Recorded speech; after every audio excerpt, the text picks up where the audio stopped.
मैंने यूट्यूब में साईं भक्ति चैनल शुरू किया है। आप सब वो चैनल ज़रूर देखें, साईं बाबा का आशीर्वाद प्राप्त करें। सब्सक्राइब कीजिए, घंटी बजाइए ज़रूर, आपको ज़रूर उसका फल मिलेगा। श्री सच्चिदानंद सद्गुरु साईनाथ महाराज की जय।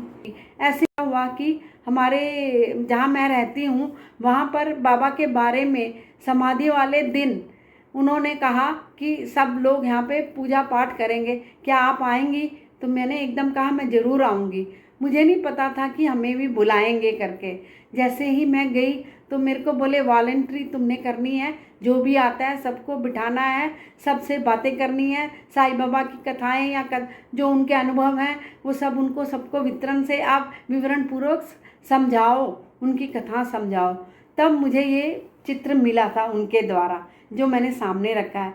जब से ये चित्र आया मैंने सोचा भी नहीं था कि ये चित्र मेरे को मिलेगा करके, लेकिन मेरे को बहुत खुशी हुई कि मेरे बाबा मेरे घर आ गए। ऐसे ही एक बार मैंने किताब पूरी करी, 7 दिन पूरा पढ़ने के बाद मैंने सोचा आज बाबा तो कहते हैं 7 दिन पूरे होने पे ज़रूर किसी ना किसी रूप में आते हैं। मैं सोच ही रही थी शाम को 6 बज गए, लेकिन ऐसा कुछ नहीं हुआ। थोड़ा मन मेरा अजीब सा हुआ कि क्या हुआ, आज बाबा क्यों नहीं आए, किसी रूप में भी नहीं दिखे, क्या करूं, ऐसे मन में सोच रही थी। हमारे घर के ऊपर एक बेटी रहती है, वो मेरे को दरवाज़ा खटखटा के बोली कि मैं आपको एक गिफ्ट देना चाहती हूँ। मैं हैरान हो गई, क्या गिफ्ट देगी मुझे? अरे बच्चों से गिफ्ट नहीं लेते। तो नहीं नहीं मैं आपको आज ज़रूर गिफ्ट दूँगी, ये लो करके उसने दिया। मैं इतनी हैरान, जैसे ही मैंने खोला साईं बाबा का चित्र, तब मुझे पता लगा साईं बाबा ने कहा था मैं किसी ना किसी रूप में तुम्हारे घर आऊँगा। उस दिन गुरुवार था, वो फ़ोटो मेरे को मिली। मैं इतनी खुश हुई कि इसका कोई ठिकाना नहीं रहा। मैंने कहा बैग प्रसाद देती हूँ तुझे। बाबा के लिए कोई भी ये नहीं है कि ये प्रसाद बनाना है, वो प्रसाद बनाना है। तुम प्यार से, उनको बहुत पसंद है अमरूद, उनको बहुत पसंद है खिचड़ी, जो भी आप प्यार से, भले पानी आप प्यार से देंगे वो भी बाबा स्वीकार करेंगे।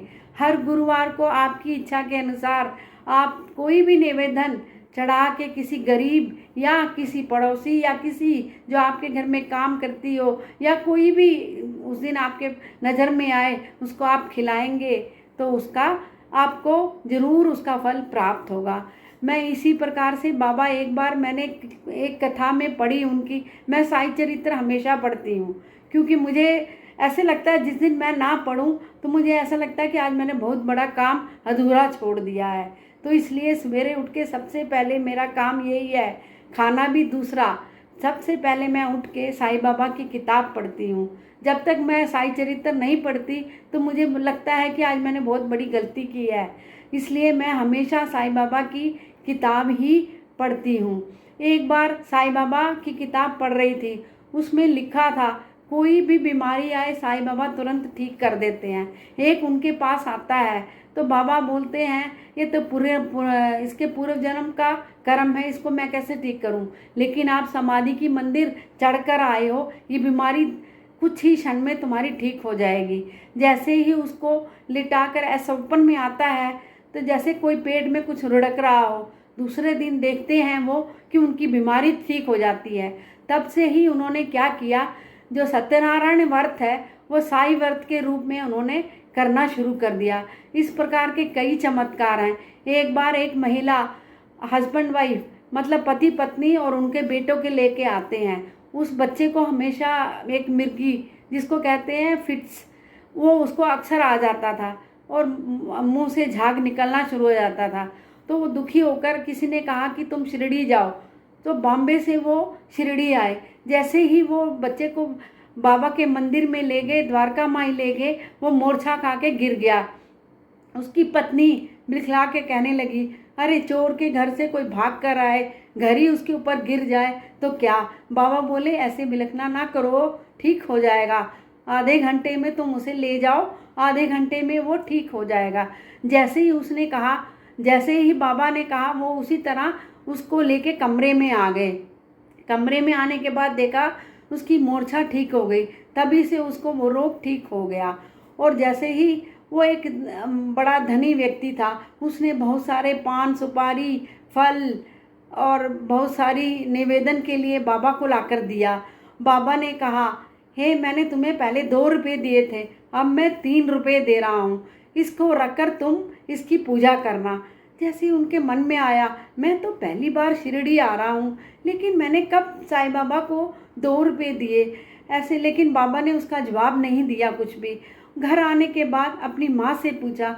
वृद्ध माँ ने कहा, कुछ सोच समझ कर, जिस तरह तुम अपने बेटे को लेकर आज गए हो, उसी तरह तुम्हारे पिताजी अक्कलकोट महाराज के पास गए थे। आज वो साईं के रूप में तुम्हारे पास आए हैं। उन्होंने 2 रुपये दिए थे, लेकिन वो पूजा ठीक से ना करने के कारण वो 2 रुपये गुम गए हैं। आज हमें बाबा ने 3 रुपये दिए हैं। हमें अपने पूर्वजनों और अपनी जो कुल देवी है और अपने जो भक्त हैं, अपने जो भगवान हैं, उन सब की पूजा करनी चाहिए। यही साईं बाबा ने हमें आशीर्वाद दिया है। इसलिए आगे से तुम नियम प्रकार सब किया करो। साईं बाबा का आशीर्वाद तुम्हें प्राप्त हुआ है। अक्कलकोट महाराज की आशीर्वाद से ही साईं बाबा के रूप में तुम्हें मिले हैं, इसलिए इसका पालन तुम करो। इस प्रकार से सुनकर वो बहुत ही खुश हुए। तभी से वो साईं के बहुत बड़े भक्त बन गए। इसी तरह एक डॉक्टर, उनको किसी ने कहा कि तुम साईं बाबा जाओ, लेकिन किसी ने उनके कान भर दिए, नहीं नहीं ये तो सब वहम है, नहीं जाना चाहिए। तो उनके मन में आ गया कि नहीं जाना चाहिए। तो साईं बाबा ने उन्हें स्वप्न में कहा, क्या तुम्हें विश्वास नहीं हो रहा है? तुम क्यों नहीं आना चाहते हो मेरे पास? करके कहने पे साईं बाबा, इनके पास एक मरीज़ बच्चा आता है जिसको बुखार होता है बहुत तेज़। तब वो कहते हैं, डॉक्टर अगर इसका बुखार उतर गया तो मैं कल शिरडी चला जाऊंगा। सवेरे देखते हैं कि वो बच्चा सही सलामत हो गया। तब तो इन्हें शिरडी जाना ही पड़ा। जैसे ही वो शिरडी गए और बाबा के दर्शन किए, उनके मन में जो भी ख्याल, जो भी ऐसे विचार थे, सब दूर हो गए। तभी से वो बाबा के बहुत बड़े भक्त बन गए।